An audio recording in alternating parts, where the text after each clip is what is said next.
और आइए अब बात करते हैं आज की सबसे बड़ी खबर की। सबसे बड़ी खबर यह है कि पिछले लगभग एक महीने से और 2 दिन से अटकलों का बाजार गर्म था कि योगी और मोदी के बीच सब कुछ ठीक नहीं है, लेकिन इस तस्वीर ने सब कुछ साफ कर दिया है। योगी आदित्यनाथ प्रधानमंत्री नरेंद्र मोदी से मिले लगभग 10:30 से 11 बजे के दरमियान और यह मुलाकात 80 से 90 मिनट की मुलाकात हुई। और इस मुलाकात में जितनी अफवाहें थी, जितनी अटकलें अब तक लगाई जा रही थी, सब छट चुकी हैं, क्योंकि यह मुलाकात यह बता रही है कि प्रधानमंत्री नरेंद्र मोदी और योगी आदित्यनाथ के बीच इस 90 मिनट की मुलाकात से सब कुछ तय हो गया है।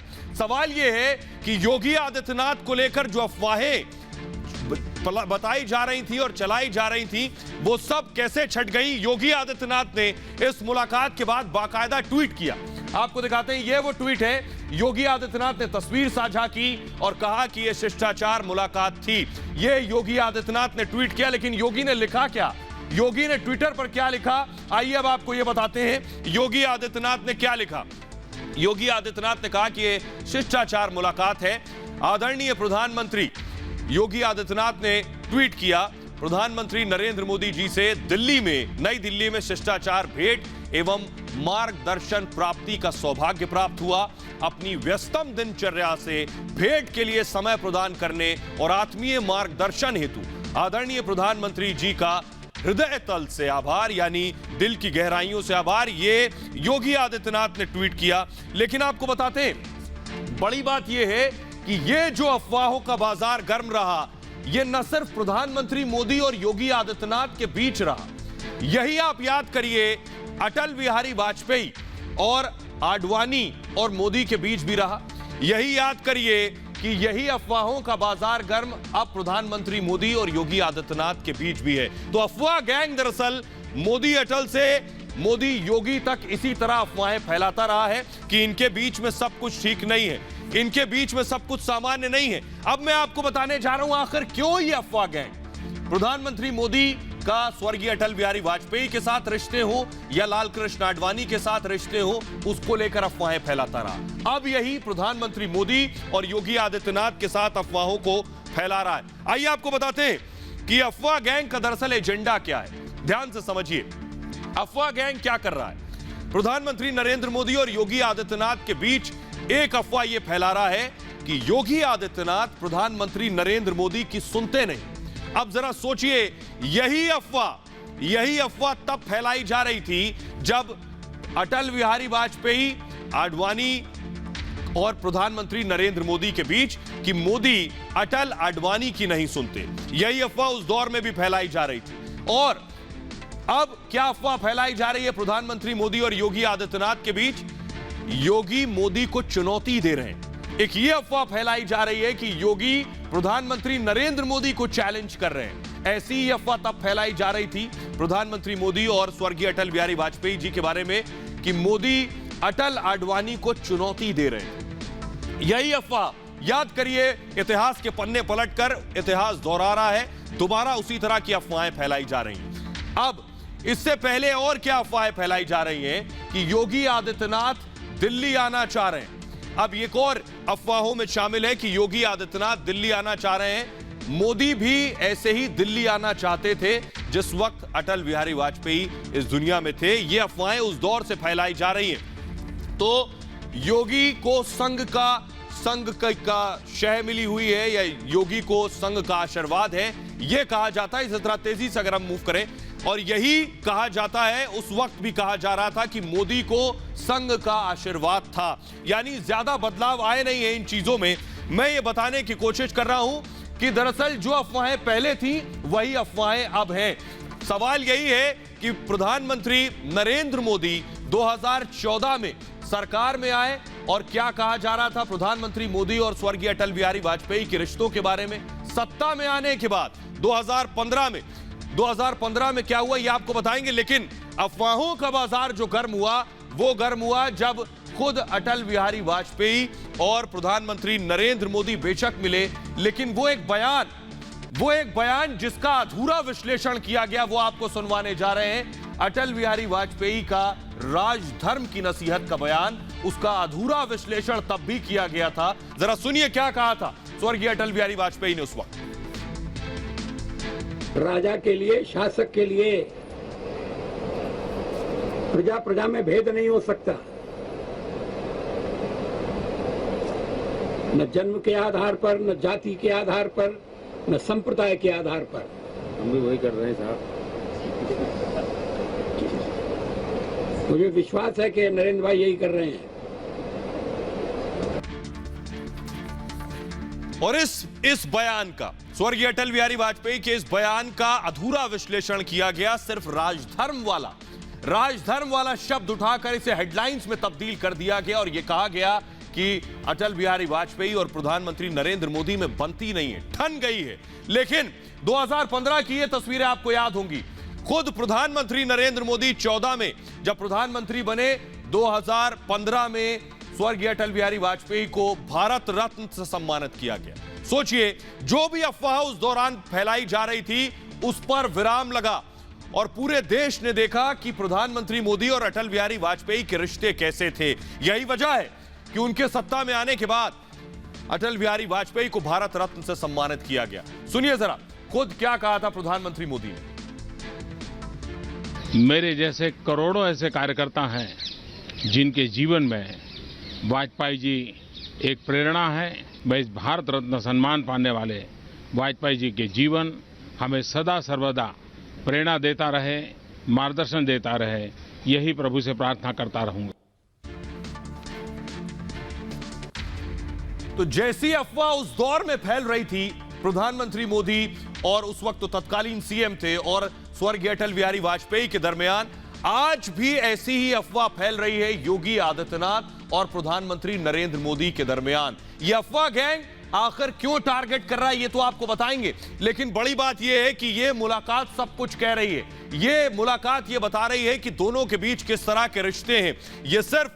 यह सिर्फ बयानों से ही साबित होता है। आपको सुनवाते हैं कि प्रधानमंत्री नरेंद्र मोदी खुद क्या योगी आदित्यनाथ के बारे में कह रहे हैं और योगी आदित्यनाथ प्रधानमंत्री नरेंद्र मोदी की तारीफ में क्या कह रहे हैं। सुनिए जरा।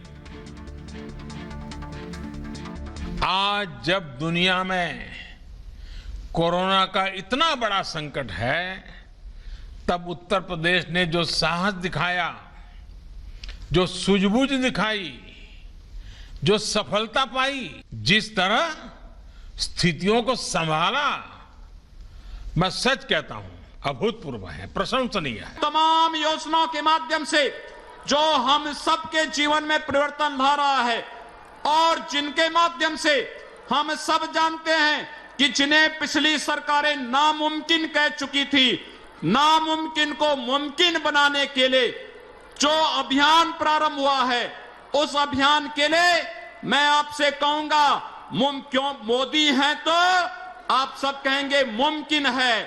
मैं कहूंगा मोदी है तो, मोदी है तो, मोदी है तो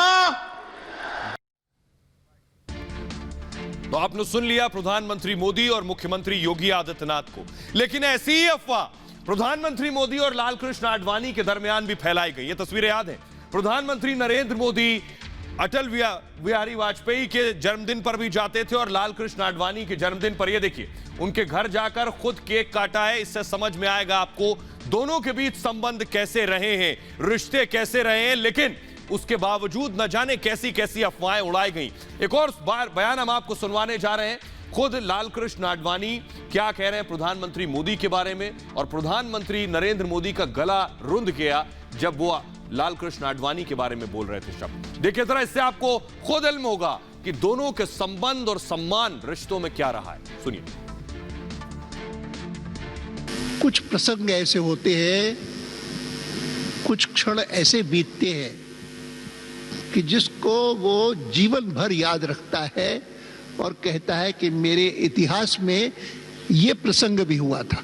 इस सेंट्रल हॉल में पहली बार प्रवेश कर रहे हैं तो ये भी उनके जीवन में एक ऐतिहासिक प्रसंग बनेगा कि नरेंद्र भाई प्रधानमंत्री बनेंगे और कभी यहाँ पर आकर के अनेक बार जो उनको संबोधित करने का अवसर मिलेगा, बाहर के लोगों को, देश के लोगों को, तो उसमें कह सकते हैं कि मैं तो प्रधानमंत्री बनने के बाद ही एक प्रकार से इस कक्ष में आया।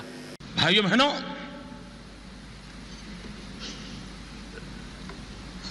आडवाणी जी ने एक शब्द प्रयोग किया। मैं आडवाणी जी से प्रार्थना करता हूं कि वो शब्द उपयोग न करें। उन्होंने कहा, नरेंद्र भाई ने कृपा की।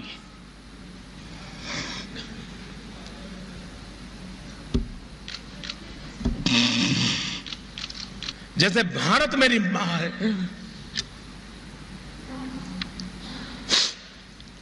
वैसे ही भाजपा भी मेरी मां है।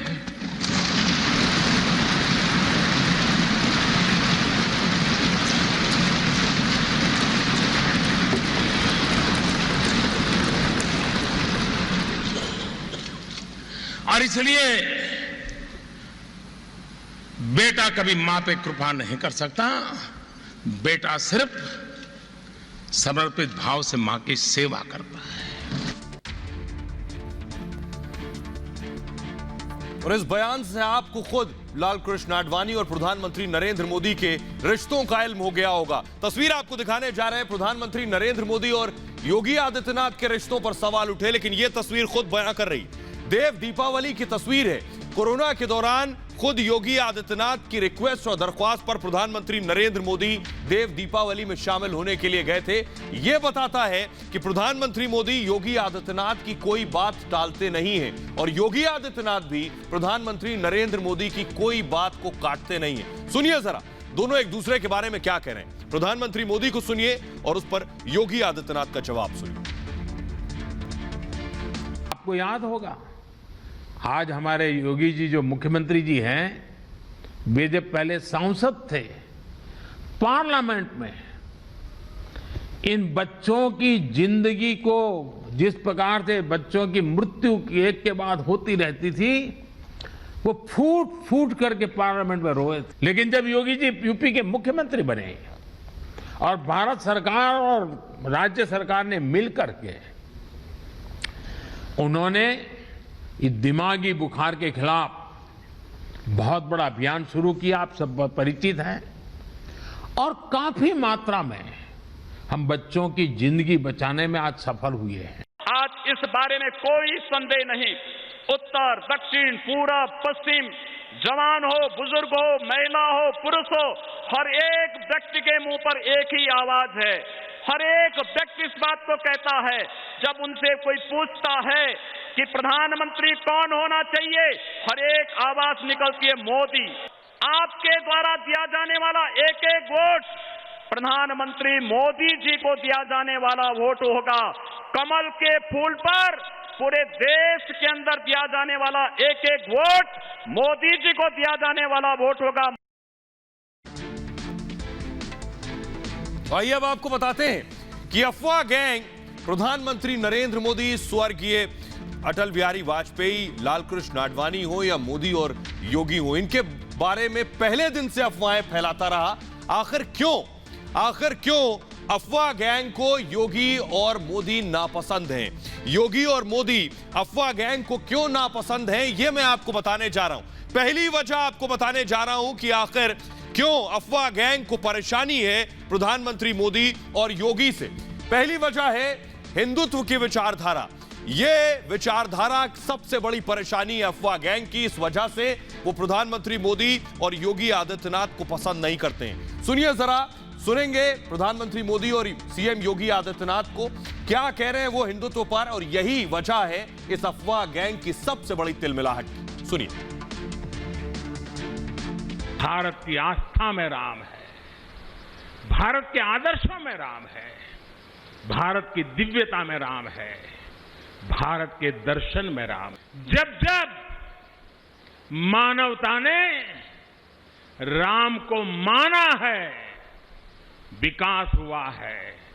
जब जब हम भटके हैं, विनाश के रास्ते खुले हैं। रामकृष्ण परमहंस जी ने अपनी साधना के माध्यम से हम सबको तत्वबोध कराया था और जिस धरती से संगनाद करते हुए स्वामी विवेकानंद ने पूरी दुनिया में एक संगनाद किया था कि गर्व से कहो हम हिंदू हैं। क्या कहा था स्वामी विवेकानंद ने? गर्व से कहो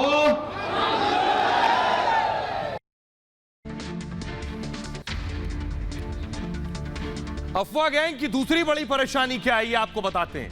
दूसरी बड़ी परेशानी हिंदुत्व के अलावा है प्रधानमंत्री मोदी और योगी आदित्यनाथ से आतंकवाद पर सख्त, आतंकवाद पर जीरो टॉलरेंस जो है, यही अफवाह गैंग को सबसे ज्यादा परेशान करता है। सुनिए जरा। आज भारत आतंकियों को, आतंक के आकाओं को घर में घुस करके मारता है। भारत ने दुनिया को दिखाया है कि उसके पास ताकत भी है और सही जवाब देने की राजनीतिक इच्छा शक्ति भी है कि ये देश की सेना तय करेगी, मूर्ति भी तय करेगी, स्थान भी तय करेगी और पाकिस्तान ने जो किया है उसको उसकी सजा अवश्य दी जाएगी और पाकिस्तान के अंदर एयर स्ट्राइक होता है। पहले भारत के अंदर की सरकार कहती थी कि पाकिस्तान एटम बम फेंक देगा, आज पाकिस्तान भयभीत होकर के कहता है कि भारत के अंदर मोदी जी के नेतृत्व की सरकार कहीं पाकिस्तान पे हमला करके पाकिस्तान का अस्तित्व ही समाप्त न कर दे। आपने सुना योगी आदित्यनाथ को और प्रधानमंत्री नरेंद्र मोदी को अफवाह गैंग की सबसे बड़ी परेशानी यह थी, लेकिन प्रधानमंत्री नरेंद्र मोदी और योगी आदित्यनाथ की मुलाकात के बाद अब अफवाह का बाजार शांत होगा और अफवाह गैंग दूसरे काम पर जुट जाएगा। लेकिन सवाल यह है कि 3 राज्य सुर्खियों में रहे और 3 राज्य में प्रधानमंत्री मोदी और योगी की मुलाकात के बाद उत्तर प्रदेश की चुनौती तो खत्म हो गई, लेकिन अभी 2 राज्य बचे हैं। आपके सामने बात करने जा रहे हैं बाकी के 2 राज्यों की। कौन से 2 राज्य? तो समस्या तीनों जगह एक थी, यानी उत्तर प्रदेश, पंजाब और राजस्थान। मामला उत्तर प्रदेश का, जहां सीएम योगी को लेकर पिछले कुछ दिनों से अटकलें लगाई जा रही थी कि मोदी और योगी के बीच ऑल इज नॉट वेल। लेकिन योगी के दिल्ली दौरे के बाद अब अफवाह का गैंग को कुछ नया प्लान करना पड़ेगा। लेकिन कांग्रेस की कलह खत्म नहीं हो रही है। 2 बड़े राज्य में जहां कांग्रेस की सरकार है, वहां एक बार फिर टकराव तेज हो गया। राजस्थान में गहलोत और पायलट एक बार फिर आमने सामने हैं। तो पायलट रनवे पर है, टेक ऑफ का इंतजार कर रहे हैं, तो दूसरी तरफ पंजाब में चुनाव से 6 महीने पहले सिद्धू ने फिर गुगली फेंक दी। जितिन प्रसाद के झटके के बाद कांग्रेस आला कमान हर कदम फूक फूक कर रख रही है। जी हां, आइए आपको बताते हैं कि आखिर मैं ये बात क्यों कह रहा हूं। सचिन पायलट और अशोक गहलोत के बीच क्या हो रहा है, ये तस्वीरें मैं आपको दिखाने जा रहा हूं। ये तस्वीरें हैं राजस्थान की। राजस्थान में विरोध प्रदर्शन हो रहा था, महंगाई को लेकर यह विरोध प्रदर्शन हो रहा था। यहां कांग्रेसी नेता बैठे थे, लेकिन सचिन पायलट आपको इसमें नहीं नजर आ रहे होंगे। क्यों? क्योंकि सचिन पायलट अशोक गहलोत के धड़े के साथ नहीं थे। सचिन पायलट दूसरी जगह थे। सोचिए क्यों।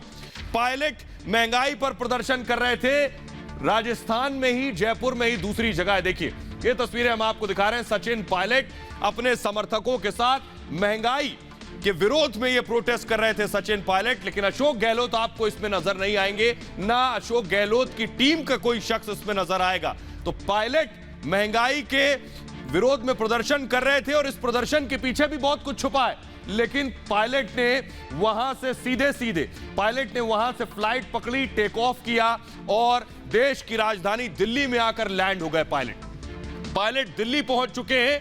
पायलट दिल्ली में है, ये आप देख रहे हैं। पायलट जिस वक्त दिल्ली पहुंचे, जैसे ही सचिन पायलट दिल्ली आए, जयपुर की तपिश बढ़ गई, जयपुर का तापमान बढ़ गया। आइए आपको बताते हैं कि सचिन पायलट दिल्ली में और टेंशन जयपुर में बढ़ गई है। सचिन पायलट देखिए दिल्ली आए, सचिन पायलट दिल्ली पहुंचे, पारा चढ़ गया जयपुर का। रविवार तक दिल्ली में रहेंगे सचिन पायलट। राहुल प्रियंका से मुलाकात पर चुप है, लेकिन अटकलें हैं कि मुलाकात प्रियंका से हो सकती है। प्रियंका के बुलाने पर दिल्ली पहुंचे सचिन पायलट। और कांग्रेस आला कमान से मिल सकते हैं। सचिन पायलट को क्या फिर मनाने की कोशिशें तेज हो गई, लेकिन इन अटकलों के बीच एक अटकल और कयास सबसे ज्यादा लग रहे हैं कि क्या ज्योतिरादित्य सिंधिया की तरह, क्या जितेंद्र प्रसाद की तरह सचिन पायलट भी बीजेपी में चले जाएंगे। सचिन पायलट से जब यह सवाल पूछा गया तो उनके जवाब से कम अटकलों के बाजार पर विराम लगा। सुनिए जरा।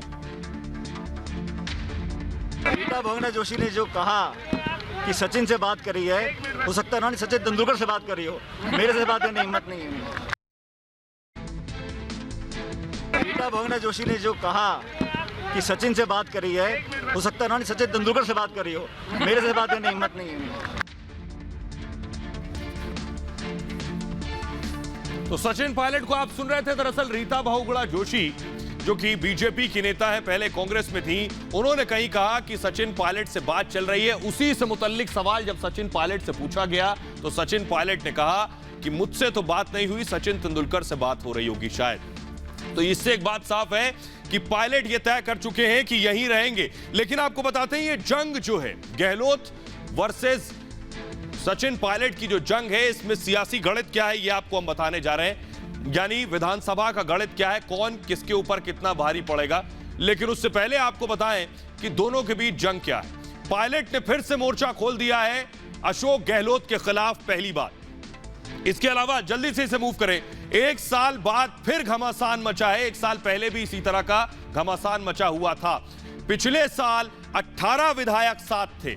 सचिन पायलट ने अपने समर्थक विधायकों को लेकर बाड़ेबंदी कर दी थी, आपको याद होगा, और तब कांग्रेस आलाकमान किसी तरह पायलट की कांग्रेस में सेफ लैंडिंग करवा सकी थी। पिछले साल सचिन पायलट के साथ 18 विधायक दिखे थे और तब पायलट का दावा यह था कि 30 विधायकों के समर्थन उनको हासिल है। लेकिन पिछले कुछ दिनों के घटनाक्रम में पायलट के साथ कम विधायक दिख रहे हैं, यानी पायलट की जो ताकत थी वो पहले के मुकाबले कम हो गई है। इससे अशोक गहलोत को टेंशन कम हो गई है। गहलोत मानकर चल रहे हैं कि सरकार के सामने कोई संकट नहीं है। दरअसल अशोक गहलोत कांग्रेस के दिग्गज नेताओं में हैं और सियासी शामात के खेल में माहिर हैं। उन्होंने राजेश पायलट की पुण्यतिथि के दिन, आज के दिन, महंगाई के खिलाफ कांग्रेस का विरोध प्रदर्शन रखा ताकि विधायक सचिन पायलट के शक्ति प्रदर्शन में शामिल ना हो सकें, और यहां तक कि सचिन पायलट को भी इस कार्यक्रम में शामिल होना पड़ जाए। तो ये थी गहलोत की बिसात। आइए अब आपको दिखाते हैं कि राजस्थान विधानसभा का गणित क्या है, समीकरण क्या है। आइए अब आपको ये दिखाने जा रहे हैं। राजस्थान विधानसभा की तस्वीर आपके सामने है कि राजस्थान का समीकरण देखिए। 200 सीटें हैं राजस्थान में। गणित यह कहता है 200 में 106 विधायक अशोक गहलोत के पास हैं और बीजेपी के खाते में 71 विधायक हैं। यानी सचिन पायलट के पास इस वक्त बहुत ज्यादा विधायक नहीं है, इसलिए अशोक गहलोत की कुर्सी हिलाने की ताकत सचिन पायलट नहीं रखते हैं। लेकिन चुनाव नजदीक है, इसलिए पायलट चाह रहे हैं जितना दबाव बना सकते हैं इस दौरान बना लिया जाए, क्योंकि एक साल हो चुका है। रिपोर्ट जो बनी थी वो रिपोर्ट अब तक जमीन पर लागू नहीं हुई है, जो पहली बार नाराजगी के बाद रिपोर्ट तैयार हुई थी। लेकिन सवाल यह है कि आखिर सचिन पायलट मानेंगे कैसे। सचिन पायलट, इससे पहले सचिन पायलट को खुद प्रियंका गांधी ने मनाया था। पिछले साल आपको याद होगा जो तमाशा हुआ, होटल में विधायक भेजे गए, उसके बाद प्रियंका गांधी वाड्रा खुद आगे आई और उन्होंने पायलट को मनाया, क्योंकि ज्योतिरादित्य सिंधिया के जाने के बाद यह माना जा रहा था कहीं सचिन पायलट भी पार्टी छोड़ करना चले जाएं। पिछले साल भी जब राजस्थान सरकार पर संकट के बादल मंडरा रहे थे तब प्रियंका ने सचिन पायलट को मना लिया था। लेकिन इसके बाद भी गहलोत और सचिन पायलट की लड़ाई लगातार जारी रही है। एक तरफ गहलोत जहां सचिन पायलट कैंप के विधायकों को अपने पाले में करने की कोशिश में जुटे रहे, तो वहीं सचिन पायलट लगातार अपनी मांगों को पूरा होने का इंतजार कर रहे हैं। मामला सुलझाने के लिए बाकायदा एक कमेटी बनाई गई थी, लेकिन कुछ फाइनल नहीं हो सका। अब एक बार फिर प्रियंका ने राजस्थान का मामला सुलझाने का जिम्मा संभाल लिया है। तो राजस्थान की बात तो हो गई, लेकिन आइए अब आपको बात करते हैं पंजाब की। पंजाब में कैप्टन अमरिंदर सिंह बनाम सिद्धू की जो जंग है वो क्या खत्म हो जाएगी, क्योंकि राजस्थान दिखा दिया मैंने आपको और अब बात पंजाब की कर रहे हैं। कैप्टन बनाम सिद्धू की लड़ाई आखिर क्या शांत होगी, सवाल सबसे बड़ा यही है, क्योंकि इनकी मुलाकात बेशक काफी पहले हुई हो, लेकिन दिल्ली का दौरा दोनों का बरकरार था। बाकायदा एक टीम बनाई गई 3 सदस्यों की। उन सदस्यों की टीम ने एक रिपोर्ट तैयार की। वो रिपोर्ट सोनिया गांधी तक पहुंच गई। आपको बताते हैं आखिर रिपोर्ट में क्या है, रिपोर्ट क्या कहती है, ये आपको बताने जा रहे हैं। उस रिपोर्ट में है कि नवजोत सिंह सिद्धू महत्वपूर्ण है, यानी रिपोर्ट में लिखा है सिद्धू जरूरी तो है, लेकिन आगे लिखा है सीएम नहीं बनाए जा सकते। सिद्धू महत्वपूर्ण है लेकिन मुख्यमंत्री नहीं बनाए जा सकते, यह उस रिपोर्ट में लिखा है। उस रिपोर्ट में लिखा है सिद्धू को अहम पद देने की सिफारिश की गई है, यानी सिद्धू को पार्टी में रखा जाए और महत्वपूर्ण पद दिया जाए। 2 डिप्टी सीएम का प्रस्ताव दिया गया है। तो क्या सिद्धू को डिप्टी सीएम बनाया जा सकता है? अब इस बात के कयास लग रहे हैं। मुख्यमंत्री के चेहरे की घोषणा नहीं हो, यानी अगर मुख्यमंत्री के चेहरे की घोषणा होगी तो सिद्धू फिर बगावती तेवर अपना सकते हैं। कैप्टन से कुछ विधायक खुश नहीं है, उस रिपोर्ट में यह भी शामिल है। सूत्रों से जो जानकारी मिली है, इन चीजों को इस रिपोर्ट में शामिल किया गया, लेकिन वो विधायक भी विरोध नहीं करेंगे जो कैप्टन अमरिंदर सिंह से खुश नहीं है। रिपोर्ट में इन चीजों को शामिल किया गया है। आइए आपको दिखाते हैं। लेकिन इस दरमियान ये लड़ाई शांत नहीं हो रही है। पटियाला में बाकायदा पोस्टर लगा दिए गए। पोस्टर में देखिए कैप्टन अमरिंदर सिंह की तस्वीर लगी है। कैप्टन पटियाला पर दांव कर रहे हैं उनके, ये देखिए कि कैप्टन ही मुख्यमंत्री हो, इसके पोस्टर लग गए हैं पटियाला में। तो दूसरी तरफ सिद्धू के पोस्टर भी लग गए। ये देखिए सिद्धू की तस्वीरें, सिद्धू के पोस्टर भी लग गए हैं। दोनों के समर्थक आमने सामने आ गए हैं और कोई किसी से कम बैठने को तैयार नहीं है। सवाल यह है कि आखिर कितने दूल्हे होंगे पंजाब में मुख्यमंत्री के उम्मीदवार के तौर पर। सबसे बड़ी बात यह है समर्थक अपने अपने दावे और दम ठोक रहे हैं कि उनका जो नेता है वही मुख्यमंत्री का उम्मीदवार होगा और वही पटियाला से भी चुनाव लड़ेगा। तो फिर सवाल यही आकर खड़ा होता है कि क्या प्रियंका करेंगी बेड़ा पार? क्या प्रियंका के दखल के बाद सारी चीजें सामान्य होंगी? राजस्थान की तरह ही पंजाब में भी कैप्टन और सिद्धू के बीच फिर खींचतान शुरू हो गई। प्रियंका ने यहां भी सिद्धू की नाराजगी के बाद कैप्टन अमरिंदर सिंह से फोन पर बातचीत की थी और मामले को सुलझाने को कहा था।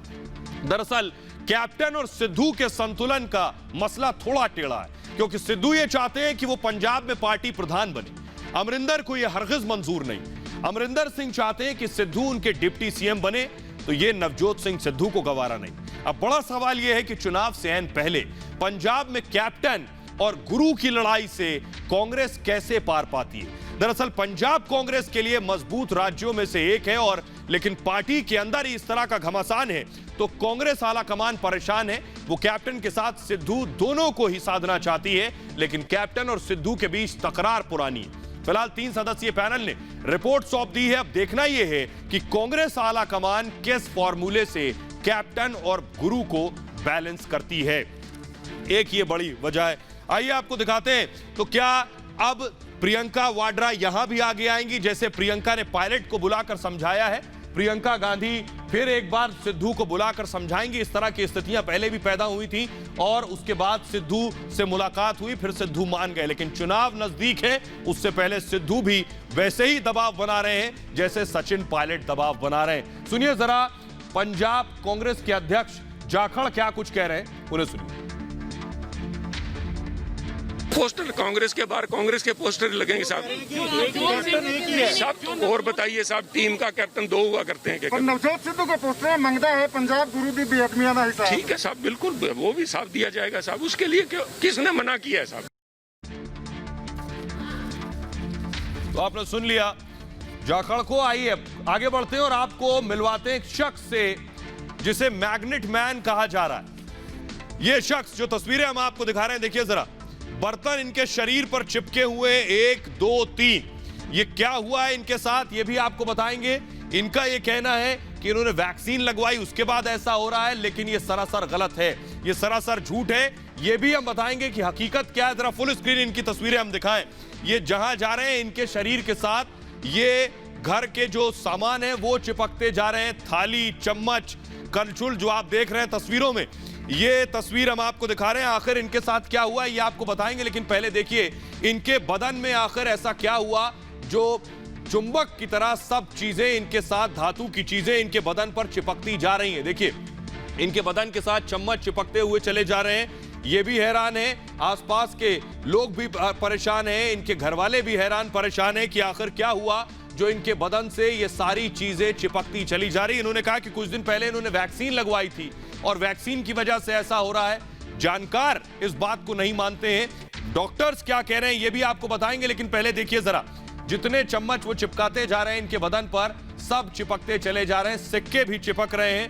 इनका कहना है, सज्जन का कहना यह है कि इन्होंने वैक्सीन लगवाई थी, लेकिन डॉक्टर्स कुछ और कह रहे हैं, ये आपको बताएंगे। देखिए जरा, चम्मच जो उनके बदन से लगा रहे हैं वो सब चिपकते जा रहे हैं। पहले वीडियो वायरल था, डॉक्टर्स की टीम इन तक पहुंची है, इनका बाकायदा जांच की जा रही है कि आखिर इनको हुआ क्या है, कैसे इनके शरीर में ये सारी चीजें धातु से बनी हुई चिपकती जा रही हैं, ये भी आपको बताएंगे। देखिए, परिवार में, आस पड़ोस में, पूरे इलाके में खबर का विषय बने हुए हैं ये कि आखिर कैसे इनके बदन के साथ ये स्टील की चीजें, धातु से बनी हुई बाकी चीजें चिपकती हुई चली जा रही हैं। देखिए, ये जो आप देख रहे हैं ये महाराष्ट्र में रहते हैं सज्जन, लेकिन कैसे इनके शरीर से ये सारी चीजें चिपक रही हैं, आइए आपको बताते हैं। दावा ये किया जा रहा है कि ये जो शख्स हैं जिसे आपने अभी देखा, उन्होंने कोरोना की वैक्सीन लगवाई, जिसके बाद उनके अंदर चुंबक जैसी शक्ति आ गई, यानी मैग्नेट की तरह शक्ति इनके अंदर आ गई, जिसकी वजह से अब उनके शरीर में चम्मच, करछुल जैसे किचन में जितनी भी चीजें इस्तेमाल हो सकती हैं धातु से बनी हुई, वो सब इनके बदन से चिपक जाती हैं। तस्वीरें इस वक्त आप स्क्रीन पर भी देख रहे हैं। दरअसल जिस शख्स के साथ ये अजीबोगरीब मामला होने का दावा किया जा रहा है, इनका नाम है अरविंद जगन्नाथ सोनार। इनकी उम्र 71 साल है। अरविंद महाराष्ट्र के नासिक में रहते हैं। इनके परिवार का कहना है कि 2 जून को जब अरविंद जगन्नाथ को वैक्सीन की दूसरी डोज लगाई गई, उसके बाद से ही उनके साथ ये सब होना शुरू हो गया। परिवार का कहना यह है कि अरविंद के शरीर में चुंबकीय शक्ति आ गई, अब उनके शरीर में चम्मच, थाली जैसी तमाम चीजें चिपक जाती हैं। तस्वीरों में भी ऐसा ही नजर आ रहा है। उनके परिवार का कहना है कि जब पहली बार पता चला कि उनके शरीर में चीजें चिपक रही हैं, तो किसी को यकीन नहीं हुआ। शक हुआ कि पसीने की वजह से शायद ऐसा हो रहा हो, लेकिन उनके नहाने के बाद भी ऐसे ही चीजें उनके शरीर में चिपकती रहीं। जब यह खबर लोगों तक पहुंची, तब से अरविंद के घर पर यह नजारा देखने को मिल रहा है। लोगों का तांता उनके घर पर लगा हुआ है। मामला सरकार तक भी पहुंच चुका है।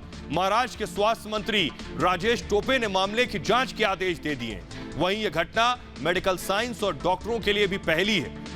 वैज्ञानिकों का कहना यह है कि ऐसी घटनाएं संभव नहीं है, लेकिन इनके पीछे चुंबकीय ताकत का होना या रहस्यमयी शक्ति का होना संभव नहीं है, बल्कि इसका सीधे सीधे विज्ञान से ताल्लुक है। भौतिक घर्षण का सिद्धांत है जो ये कहता है कि हमारे शरीर की बाहरी सतह काफी लचीली होती है, जिसकी वजह से उसके संपर्क में आने वाली चीजें चिपक जाती हैं।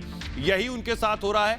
एक्सपर्ट्स भी ये दावा करते हैं कि जिन लोगों के शरीर में बाल कम होते हैं, उनके शरीर में ऐसी चीजों के चिपकने की संभावना होती है, और ऐसा किसी गुरुत्वाकर्षण की वजह से नहीं, बल्कि शरीर में कम बालों की वजह से होता है।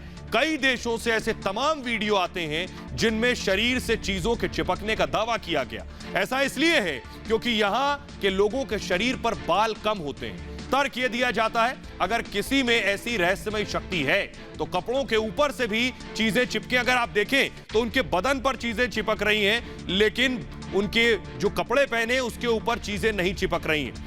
इनमें कपड़ों के ऊपर लोग कुछ भी चिपकाते नहीं दिख रहे हैं। कई बार जब सर्दियों में गर्म कपड़े पहने होते हैं तो दूसरे से हाथ मिलाते समय भी इस तरह का करंट का एहसास होता है। इसका मतलब ये नहीं कि शरीर में बिजली पैदा करने की क्षमता हो गई है। आइए अब आपको सुनवाते हैं कि डॉक्टर क्या कुछ कह रहे हैं। ये कोई रहस्य है, कोई अजूबा हो गया है, कुछ वैक्सीन से ऐसा हुआ है? डॉक्टर क्या कह रहे हैं, सुनिए जरा। ये पॉसिबल नहीं है बिल्कुल भी। ये निराधारी गलत है। हो सकता है कि बिकॉज ऑफ सरफेस टेंशन या स्किन ऑयल, उसकी वजह से ऐसा हो रहा हो, जो कि नॉर्मल हो सकता है, लेकिन it's not because of vaccine की वजह से बिल्कुल नहीं है। ये ऐसा कभी देखा नहीं गया है प्रैक्टिकली। और ये नेगेटिव बातें, नेगेटिव चीज़ें वैक्सीन के लिए नहीं फैलाए। मेरी गुजारिश है देशवासियों से। डॉक्टर को आपने सुन लिया। फिलहाल ये भारत की बात है में इतना ही। अपना बहुत ख्याल रखिए। एक छोटे से ब्रेक के लिए रुक रहे हैं, लौट रहे हैं कुछ और बड़ी खबरों के साथ।